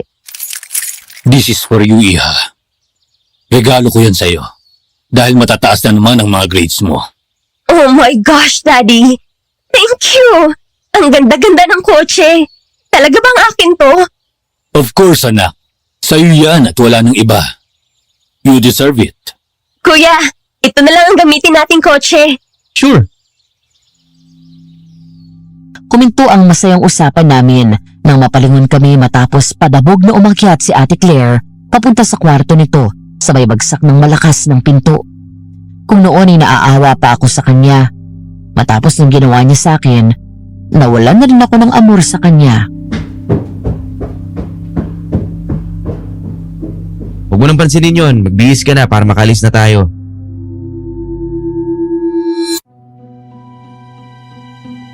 Ang kwento sa akin ni Kuya Joey, nasa campus daw siya at katatapos lang ng klase at papunta na sa faculty room. Papasok pa lang sa loob ng silid nang mapansing parating si Ate Claire. Ngumiti ito agad sa kanya at kumuway pa, saka tumakbo ito palapit. Formal sa halip ng ngiti ang sinalubong ni Joey dito.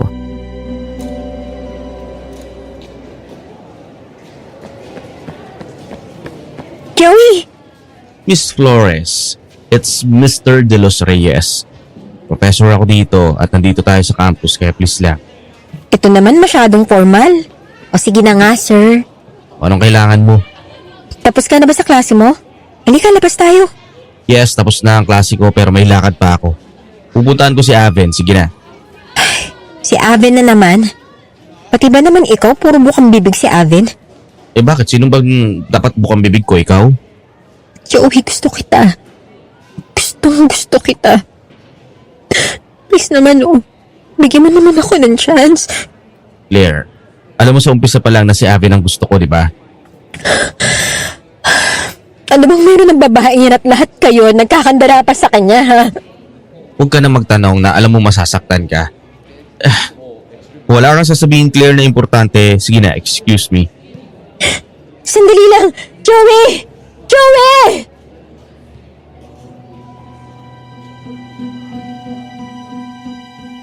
Nang araw na yun ay ginabi ako sa school.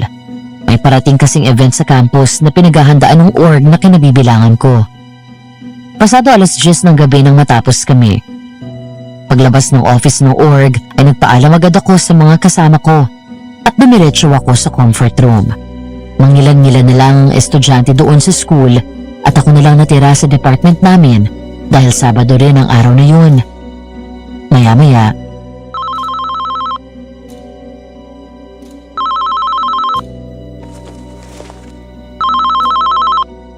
Hello, Kuya Joey?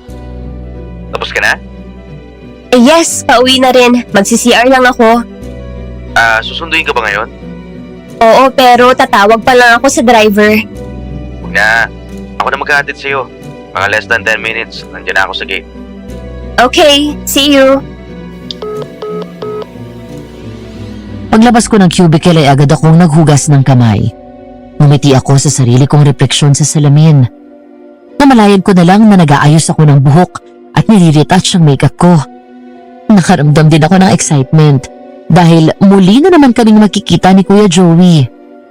Hanggang sa bigla akong tumingala sa kisame matapos nagpatay-sindi ng ilaw. Agad akong nakaramdam ng takot at minadali ko ang ginagawa ko. Nakasukbit na ang bag sa balikat ko nang...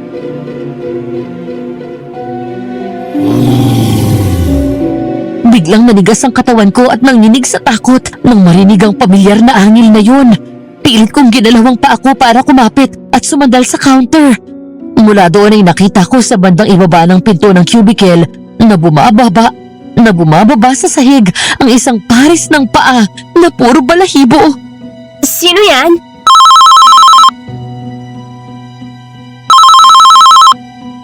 Nanginginig ang mga kamay na kinuha ko ang phone at pilit iyong sinagot.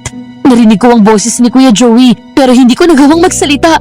Ang tanging lumalabis lang sa bibig ko ay ang malakas at mabigat na paghinga ko. Kasabay ng pigil na iyak ko. Napaatras ako ng dahan-dahan matapos bumukas ang pinto at umalingaw-ngaw ang nakakatakot na langit-ngit na yun.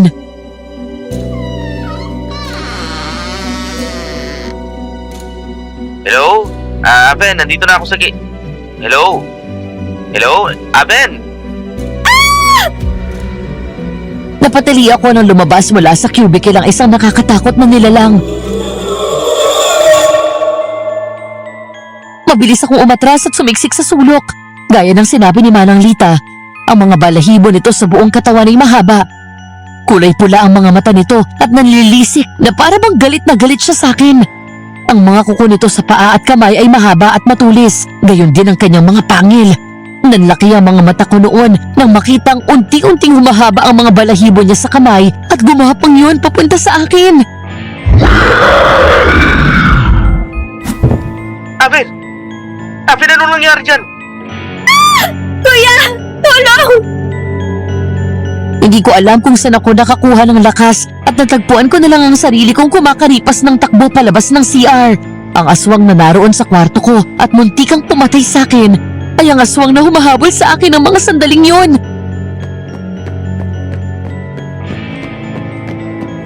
Yung aswang!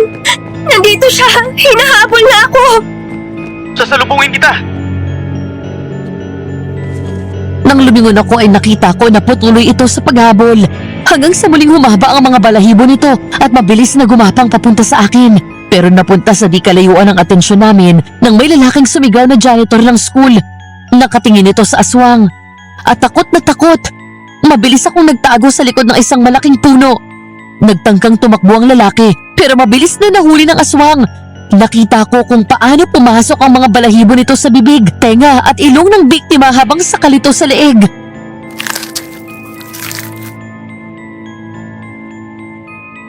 Kuya! Tulong! Yung aswang! Aben! Nasa ka na? Dito sa likod ng malaking puno sa may garden area, malapit doon sa tambayan! Nandiyan na ako!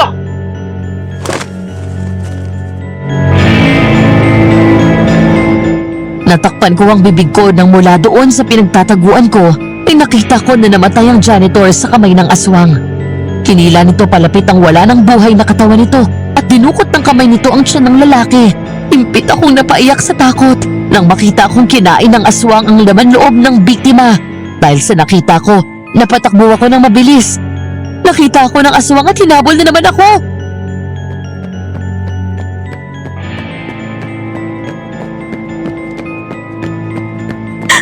Lord, have mercy on me. Please help me. Maya-maya ay humahangos na dumating si Kuya Joey at may dinampot ito mula sa di kalayuan. Pagkatapos mula sa likod ng aswang ay malakas na pinalo ito ng tubo ng 2 beses. Kasunod lang ni Kuya Joey ay may dumating na 2 gwardya at binaril ang aswang. Nadaplisan ng tama ito sa braso kaya umahangil ng malakas ang aswang at agad na tumakas. Kuya Joey! Nasaktan ka ba niya? Hindi. Kailangan natin ito i-report sa pulis ngayon.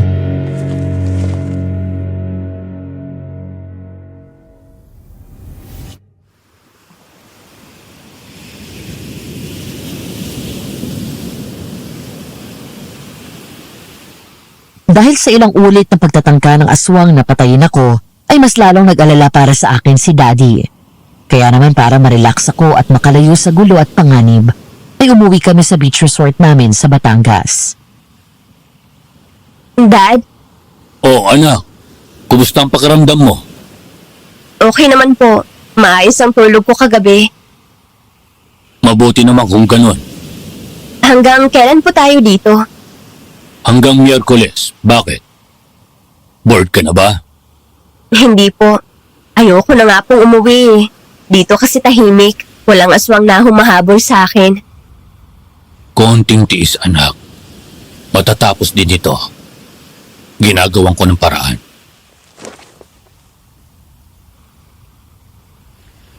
Naupo ako sa paanan ng kama at tumingin sa labas, kung saan naroon sa harap mismo ng cottage ang dalampasigan. Maya-maya ay naupo sa tabi ko si Daddy at tumakbay sa akin. Bumuntong hininga ako at hiniga ang ulo ko sa kanyang balikat. Dad, masamang tao po ba ako? Hindi, anak. Bakit mo na itanong yan? Eh kasi po, lagi akong hinahabol ng aswang. Gusto niya akong patayin. Baka kasi may nasaktan akong ibang tao na hindi ko alam. Anak, kung meron man, sana sinabi mo na sa akin. Kilala kita. Wala kang nililihim. Sasabihin mo agad yan sa amin ni Manang Lita. Bukod kay ate, may iba pa bang galit sa akin? Ikaw ang isa sa pinakmabait na taong nakilala ko. You're not perfect. Matigas din ang ulo mo minsan. Pero hindi ka masama. Si Ate Claire kaya, okay lang kaya siya dun sa bahay? Sana sinama natin dito. Niyaya ni Manang. Pero siya mismo ang tumanggi. Dad, totoo ba yung sinabi ni ate na ampun ako? Ay, huwag mo nang isipin yon. Huwag kang makikinig sa kanya. Hindi ka ampon. Maya-maya ay nawala sa pinag-uusapan namin ang atensyon ko nang matawa kaming matapos dumaan ni Joey at Gian. Tapos ay nagtatawanan. Maya-maya ay magtatalo na para mga bata. Anak, taputin mo nga ako. May napupusuan ka na ba dyan sa dalawa na yan? Sige po, dito muna ako. Hoy! Saan kayo pupunta?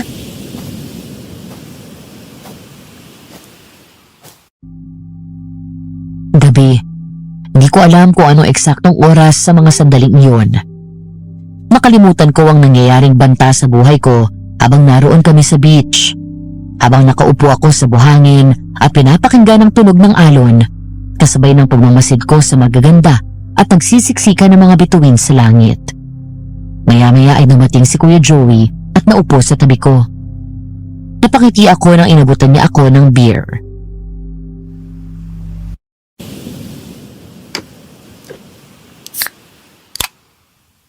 Thanks. Man ako binabawalan ni Dad. 22 na ako. Sa'yo, napaka-protective. Maraming salamat ulit sa pagliligtas mo sa akin noong hinahabol ako ng aswang sa school. Ano bang ligtas? Late na nga ako dumating eh. Sadyang matapang ka lang at nagawa mong tumakbo. Nag-aalala nga ako sa'yo eh. Baka kasi matrauma ka sa nangyari. Kuya, ayoko manalo ang kalaban. Kapag nadala ko siya sa isip ko't hindi natahimik ang kalooban ko, feeling ko nanalo siya. Demonyo ang aswang na yun. Ayoko maging alipin ng gaya niya ang isip ko. Mukha lang akong fragile, but I'm a strong woman. I just choose my battles. Yan ang isa sa hinahangaan ko sa'yo. Thank you, Kuya. Aven, pwede ba ako makiusap sa'yo? Sige, ano yun? Pwede bang kapag wala tayo sa campus, Joey na lang itawag mo sa akin. Alam mo naman ang nararamdaman ko para sa'yo eh. Alam mo rin na naghihintay ako ng tamang oras makapanligaw ako sa'yo ng formal pag-graduate mo. Hindi magandang pakinggan na, alam mo yun, kinukuya-kuya mo pa ako eh. Okay, Joey. Yan. Mas magandang pakinggan. Pero seryoso ka ba talaga? Na gusto mo ako? Matagal na. Hindi lang ako makaporma kasi underage ka pa. Tapos nung nag-18 ka na, ako naman noong mga panahon na yon, pag-graduate pa lang ako ng college at kailangan pa mag-aral pa sa board exam. Tapos nung nag-college ka na, yun, professor na ako. Bawal naman sa atin. Kaya pala lagi mo na lang ako niyayaya lumabas kapag weekends. Akala ko naman lakad magkuya lang. May iba ka palang pakay. Yun lang pwede kong gawin eh. Kaya pala kapag tinatanong kita kung kailan ka magkaka-girlfriend, laging sagot mo hindi pa ready yung babae. Ako pala yun. Lavender, mahal kita. Mahal na mahal kita. Nakahanda akong maghintay sa'yo. Hindi ako mapapagod. Hindi ako mainip. Ngumiti ako kay Kuya Joey. Joey, pagkatapos ay hinayaan ko ang sarili ko na isandalang ulo ko sa balikat niya. Habang umiihip ang malamig na hanging dagat, ay pumikit ako kasabay ng pag-akbay sa akin ni Joey. Habang tahimik kaming naroon, ay bigla akong may naamoy na pamilyar na humalos sa ihip ng hangin. Mabaho at masangsang, amoy nabubulok na katawan ng tao.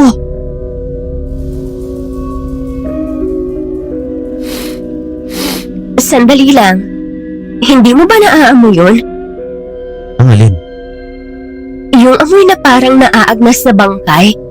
Noong gabing pumasok ang aswang sa kwarto ko't muntik na akong mapatay. Isa yun sa naalala ko. Ang amoy niya dahil sinakal niya ako. Kumapit din sa akin ang amoy niya. Nandito ang aswang. Sumunod siya sa atin.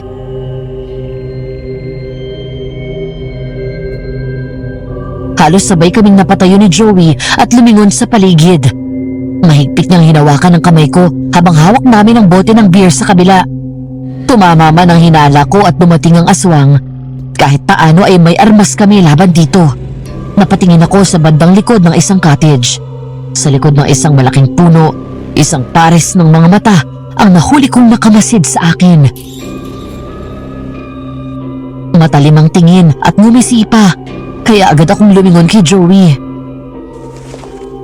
Ate Claire? Si Claire? Si Claire ang aswang? Hindi. Ang ibig kong sabihin, nakita ko si ate. Ayun oh, sa likod ng puno malapit sa dulong cottage. Nasaan? Nang tumingin ako ulit sa pinagtataguan ni ate, ay wala na ito doon. Bigla kong tumakbo at lumapit sa pinagtataguan niya, pero nawala ito na parang bula. Tumingin ako sa paligid, pero wala talaga doon kahit anino nito. Maya-maya ay hinawakan na ako sa kamay ni Joey at hinila palayo. Teka, baka namalikmata ka lang. Wala siya rito. Di ba nagpaiwan dun sa bahay? Alika na, ihatid kita sa cottage mo.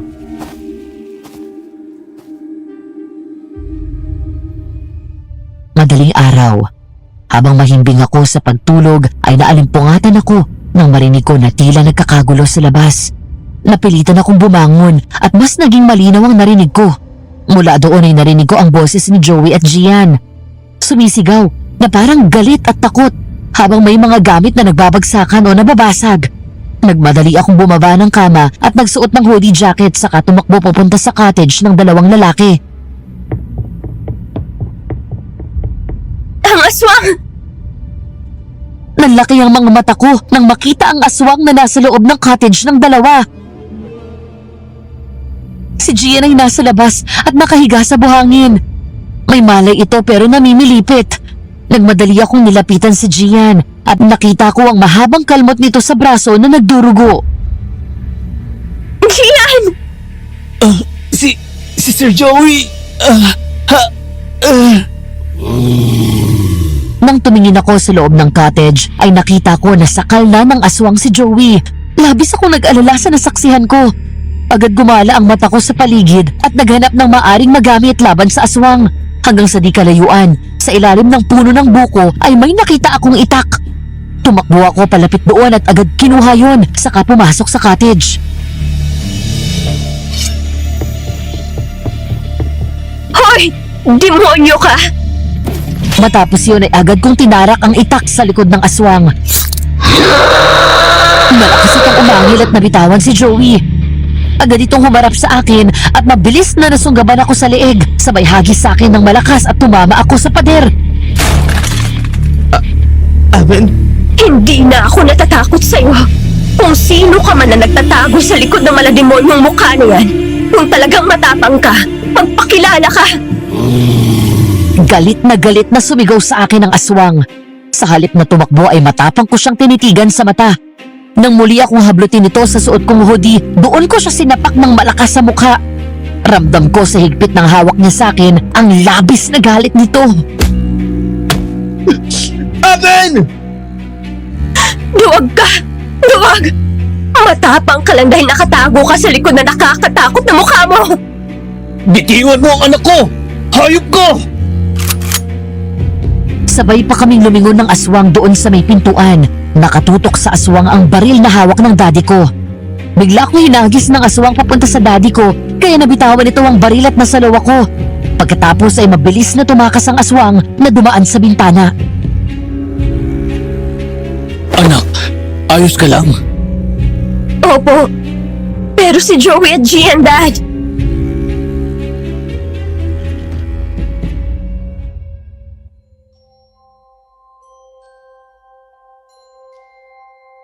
Mula nang makauwi kami sa bahay at matapos ang ilang ulit na pagsalakay ng aswang, ay mas naging alerto ako sa paligid. Ang takot na binigay sa akin ng aswang at ang kagustuhan ko ng tahimik at ligtas na buhay ang nagbigay sa akin ng lakas para lumaban.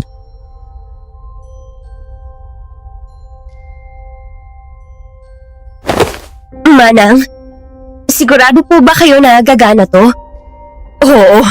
Dito mismo sa bahay tinuro sa akin ng albularyo na kaibigan ng Mr. ko at galing pa sa Sikihor.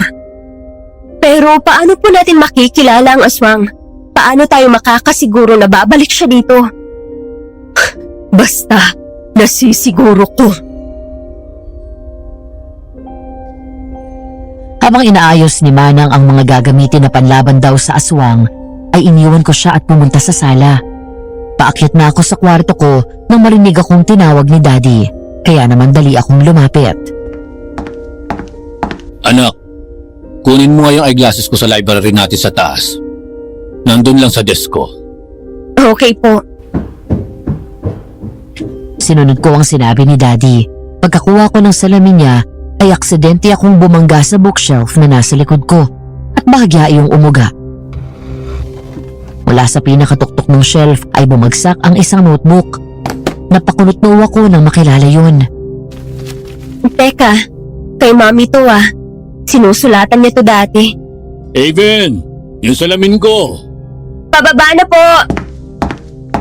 Dala ang notebook ni Mami, nagmadali akong lumabas ng library pagkatapos ay saglit na nilagay yon sa kwarto ko bago bumaba. Matapos maibigay ang iniutos ni Dad ay nagmadali akong umakyat. Pabalik na ako sa kwarto nang matigilan ako pagdaan sa kwarto ni Ate Claire. Matapos ay may maamoy na mabaho mula sa loob. Bahagya yung nakabukas kaya naisip kong itulak. Napakunot noo ako nang makita sa sahig ang ilang kumpol na hibla ng balahibo na parang galing sa aso. Ang mas nakapagtataka ay medyo mas makapal sa ordinaryo ang bawat hibla nito. Nang pumasok ako sa loob ay halos umatras ako at natakpan ang ilong ko dahil napakabaho sa loob. Amoy nabubulok. Nang hindi makatiis ay napatakbo ako, pero bago tuluyang makalabas ng kwarto ay may isa pang nakatawag pansin sa akin doon. Doon sa pader may nakita akong bahid ng dugo. Daddy? Dad? Akyat ka bilis! Bakit? Dad? Yung kwarto ni ate, napakabaho! Napaakyat nang wala sa oras si Dad at maging siya ay hindi nakatiis sa baho at agad lumabas. As usual, nakasimangot na naman ito, kaya agad na tinawag ang mga kasambahay at nagmamadaling umakyat si Manang Lita. Lita, linisin niyo nga yung kwarto ni Claire. Anak ng... napakabaho! Ano ba ang ginagawa ng batang yan? Naku sir, noong wala ho kayo ay halos hindi siya umuwi dito. Umuwi man ay palaging nasa kwarto, nagkukulong, tapos nagpapatugtog ng napakalakas, dumadagundong. Kahit anong katok namin na hindi nagbubukas ng pinto, hindi rin siya kumakain. Nasaan na ba yan si Claire? Hindi ko po alam sir. Basta nakita ko lumabas ng gabi noong tulog na kayo. Hanggang ngayon hindi pa umuwi. Malilinti ka na naman sa akin yan pag-uwi. Linisin niyo itong kwarto niya. Itapon yung mga gamit na yan. Opo sir. Habang nilalabas nila Manang ang mga gamit ni ate, halos sumasuka ang mga ito dahil sa klase ng baho sa loob. May nakuha silang mga weird na karne ng kung ano at inuuod na yun. Nang buksan nila ang mga kurtina, tumambad sa mga kasambahay ang mga natuyong dugo, suka at may dumi pa ng tao. Pero ang mas pinagtaka namin ay ang mga balahibong nakakalat sa sahig. Biglang kumabog ang dibdib ko nang may maalala. Hindi. Imposible. Manang, doon po muna ako sa kwarto. Ay mabuti pa nga at baka sakitan ka ng tiyan dito.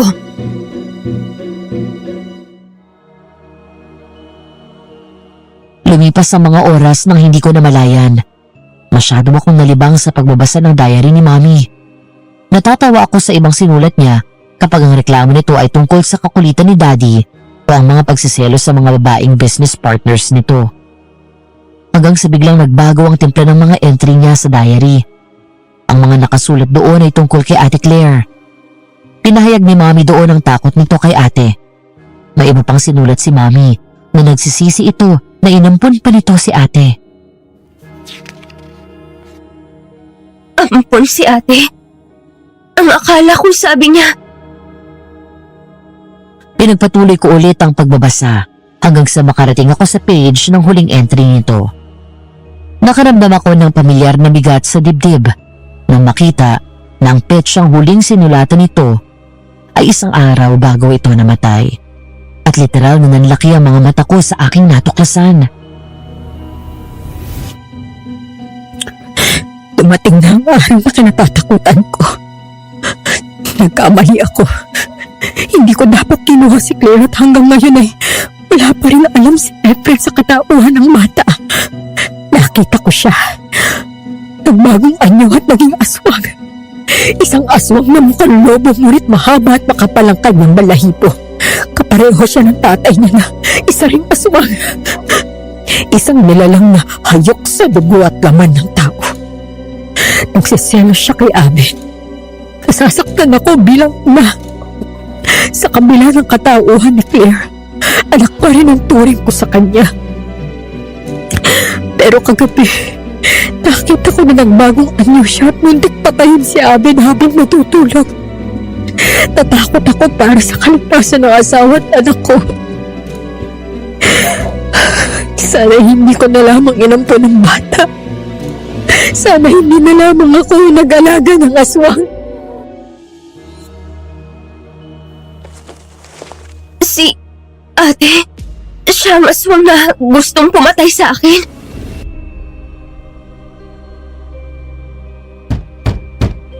Anak, busy ka ba? Nandito sa baba si Joey. Opo, Dad. Lalabas na po.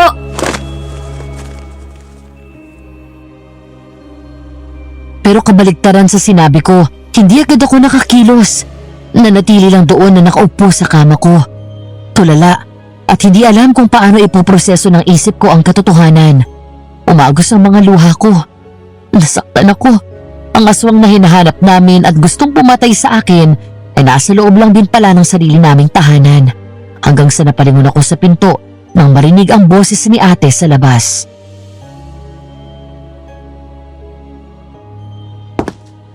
Sino gumalang ng gamit ko, ha? Sino may sabi sa inyo na pakialaman yung kwarto ko?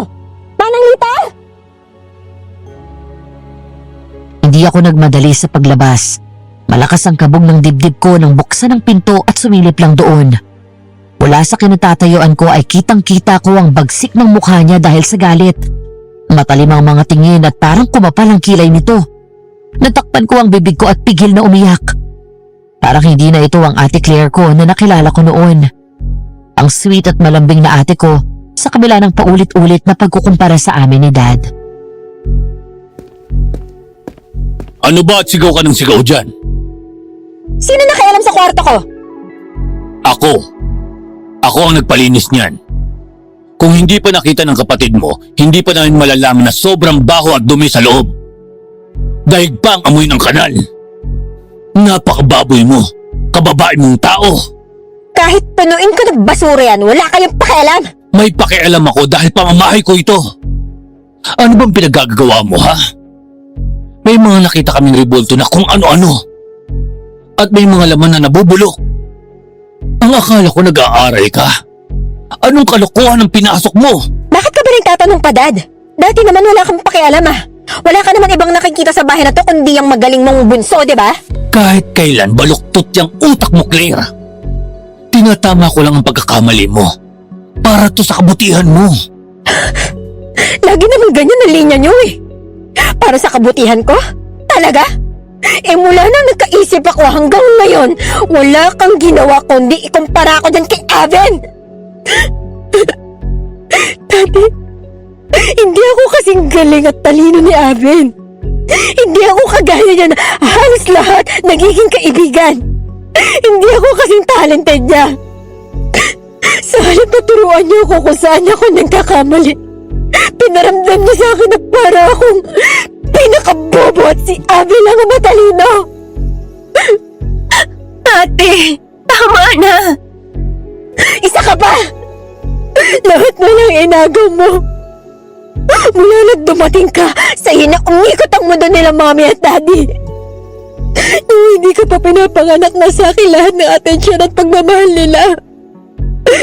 Hindi ko hiniling yun, ate. Hindi ko kasalanan yun. Sana hindi ka nalang pinanganak. Sana namatay ka nalang kasama ng nanay mong pakailamera. Hayop ka? Pagkatapos ka namin palakihin, bihisan, at sa kabila ng mga kalukuhan mo, binibigay ko pa rin ang lahat ng pangangailangan mo. Huwag na huwag mong babastusin ang asawa ko. Bakit ba ganyan kayo sa akin, Daddy? Bakit ba noon pa pinaparamdam niyo sa akin na parang hindi ako parte ng pamilya niyo? Bakit ibang tao ko ituring niyo ako? Dahil hindi kita anak. Matagal ko na dapat pinaalam sa iyo ito kung alam ko lang na ganyang kalalaki. Hindi si Aven ang ampon. Ikaw!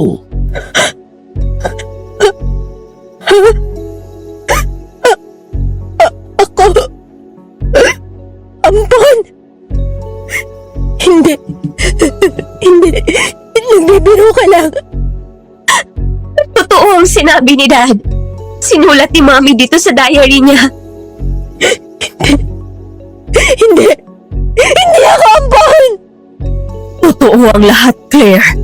Dahil ako ang kasama ng mami mo nang kunin ka namin sa kaibigan niya at iligtas kasama mo na isang aswang matapos niyang patayin mismo ang tunay mong nanay. Ano? Ikaw ang aswang?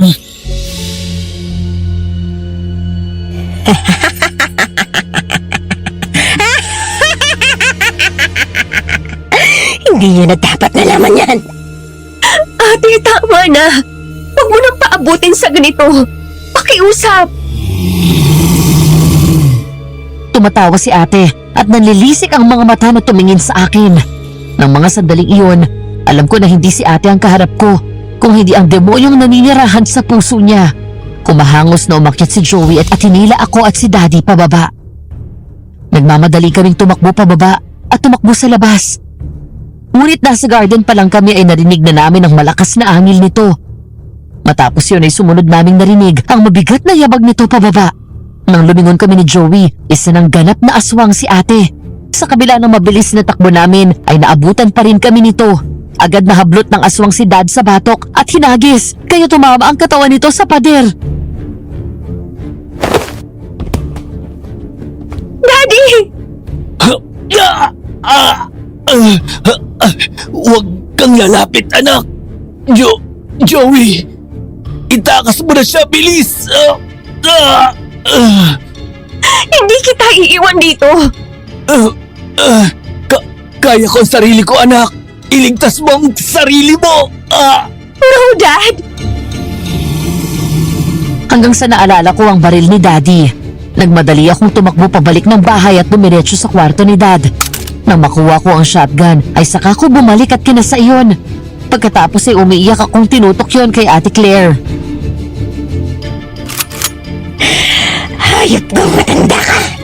Pagbabayaran mo lahat ng paghihirap na binigay mo sa akin! Subukan mo saktan ng daddy ko. Hindi ako magdadalawang isip na papatukin to. Ikaw ang may dahilan kung bakit nawala ang mami ko. Hindi ako papayag na pati ang daddy ko kukunin mo sa akin. Kaya mong pumatay?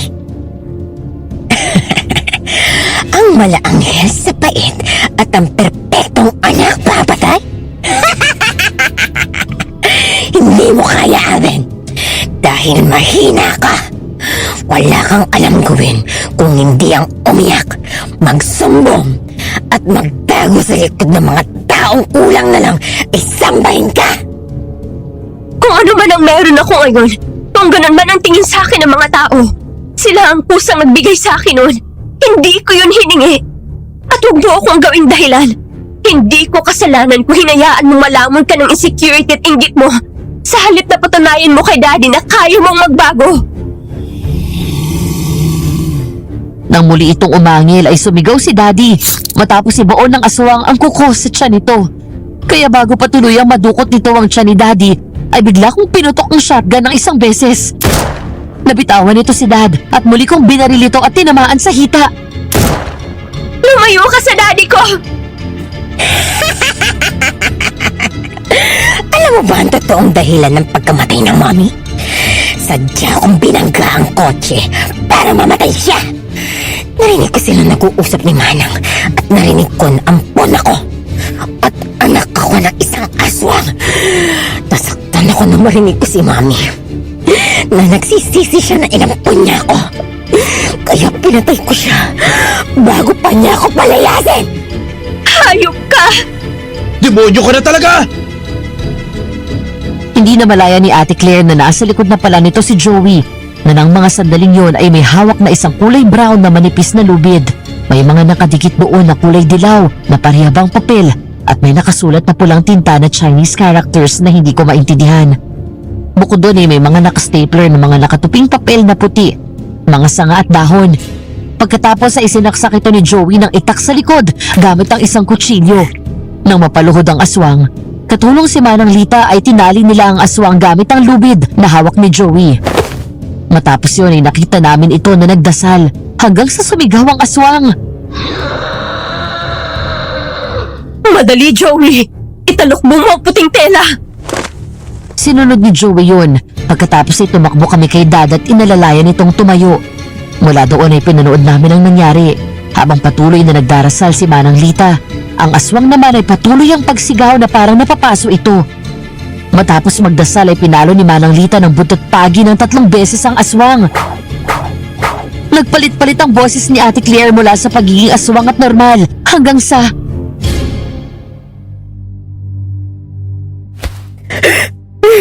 Tama na. Pakiusap. Pagod na ako. Ayoko na. Patahimikin mo ng lahat, Claire. Tama na dahil marami ka na pinatay. Huwag mo nagdagdagan. Hindi magbabago ang lahat kahit patay mo pa si Aven. Tama na, Claire. Uminahon ka na. Ang mga tao dito na gusto mong saktan ay pamilya mo. Hindi perpekto ang daddy mo. At oo, maraming pagkukulang sa'yo. May pagkakamali siya pero mahal ka niya. Dahil kung hindi, matagal ka na niyang pinalayas dito. Pero hindi ba't kapag bumabalik ka ay tinatanggap ka pa rin niya? At si Aven, mahal na mahal ka ng kapatid mo. Daddy. I'm sorry.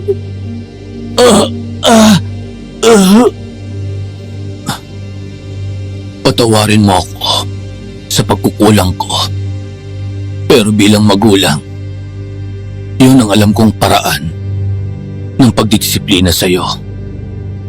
Maaaring hindi tama sa paningin ng iba. Pero ang gusto ko lang naman, maging huwaran sa paningin mo ang kapatid mo. Evan, I'm sorry. Minahal kita na parang tunay na kapatid. Mula nun ay kakampi mo ko. Hindi ko alam kung mapapatawad kita sa pagpatay mo sa mami ko at sa pagtangka mong patayin si Dad. Kaya pakiusap, Manang Lita. Palayasin mo na yung babaeng yan dito. Ayoko na siyang makita mula ngayon.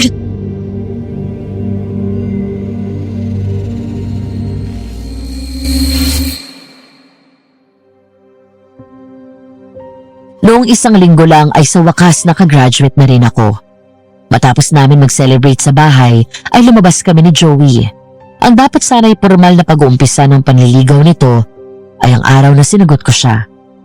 At si Gian, huminto din siya ng panliligaw at naisip niya na mas magiging maganda ang relasyon namin bilang magkaibigan. Weekend, nagkayayaan kami doon sa beach. Habang nakatanaw ako sa dagat ay dumating si Joey at tumakbay sa akin. Okay ka lang? Oo, naaalala ko lang si Ate Claire. Musta na po siya? Wala na sa katinoan si ate. Nung inalis siya sa bahay, binalik nila diretso sa probinsya at doon kinulong sa kwarto para walang mapinsala, malayo sa mga tao at kabihasnan. Pero ang nakakapagtaka, hindi na daw nagpapalit ng anyo si ate. Tapos ayun nga, tulala na lang, wala sa sarili. Biglang iiyak tapos isang araw nang hihingi ng pagkain. Yung normal na pagkain ng tao. Nung kumain daw, gutom na parang hindi kumain ng isang taon. Hindi ko alam kung anong meron sa ginawa ni Manang. Pero kung ano man yun, sana hindi na maging aswang si ate. Nakakalungkot ang nangyari sa kanya. Kahit na ganun ang ginawa niya sa parents ko, aaminin ko, mahal ko pa rin si ate. Siya pa rin ang nag-iisang kapatid ko. Balang araw alam ko mapapatawad mo rin siya. Salamat dahil hindi mo ako iniwan sa simula pa na nangyari to. Siyempre, alam naman nakakampi mo ako sa lahat ng oras. I love you so much. I love you more. Lumipas ang 3 taon bago na mayapa si Ate Claire. Naabutan na lang daw si ate ng katiwala namin na wala ng buhay at hindi na magising pa isang umaga. Cardiac arrest ayon sa mga doktor. Labis akong nagluksa sa kanyang pagpanaw. Minsan naisip ko, paano kung hindi siya naging aswang? Paano kung naging pantay ang tingin at trato sa amin ni Daddy? Paano kung hindi nangyari ang mga nangyari at naging isang masaya at buo ang pamilya namin? Sa paglipas ng panahon, unti-unti na-realize ni Dad ang pagkakamali at pagkukulang niya kay ate. Nagsisi siya at kahit papano, nagpasalamat ako dahil bago nawala sa sarili si ate ay nagkapatawaran sila. Sana ay may natutunan kayo sa naging kwento ko. Sa mga tagapakinig na dumadaan sa kaparehong kalagayan gaya ng naranasan ni ate, bilangin ko ang kapayapaan at maayos na relasyon ng buong pamilya mo at naway maayos ang anumang problemang pinagdaraanan ninyo. Hanggang dito na lamang po at more power sa Aswang Diaries. Maraming salamat po. Nagmamahal, Aven.